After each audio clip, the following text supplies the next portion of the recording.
Natapyasan ang net loss ng media giant na ABS-CBN ng 55% o nasa 4.37 billion pesos noong 2024 dahil sa mababang production cost at iba pang gastusin. Subalit, bumaba naman ang total revenues nito na 6% o nasa 17.33 billion pesos sa panahon ding yon. Marahil ay dahil sa 25% pagbaba sa revenues ng cable TV at broadband. Samantalang, ang advertising revenues ng kumpanya ay nasa 6.7 billion pesos. Sa kabilang banda, ang revenues mula sa content, production at distribution ay umakyat sa 6% o nasa 11.94 billion pesos habang bumagsak naman ang production cost sa 4% o nasa 7.1 billion noon ding nakaraang taon.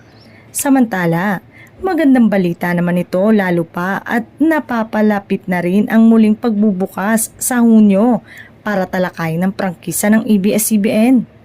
Maaalalang isa si Rodriguez sa 5 kongresistang naghain ng panukalang upang mabigyan ng panibagong prangkisa ang ABS-CBN. Kasama sina Representative Gabriel Bordado Jr., Arlene Brosas, Franz Castro, Raul Manuel, Johnny Pimentel at Representative Joey Salceda. Sa parehong briefing, inihayag din ni Representative Johnny Pimentel at ng KBP ang kanilang suporta na mabigyan ng bagong prangkisa ang ABS-CBN.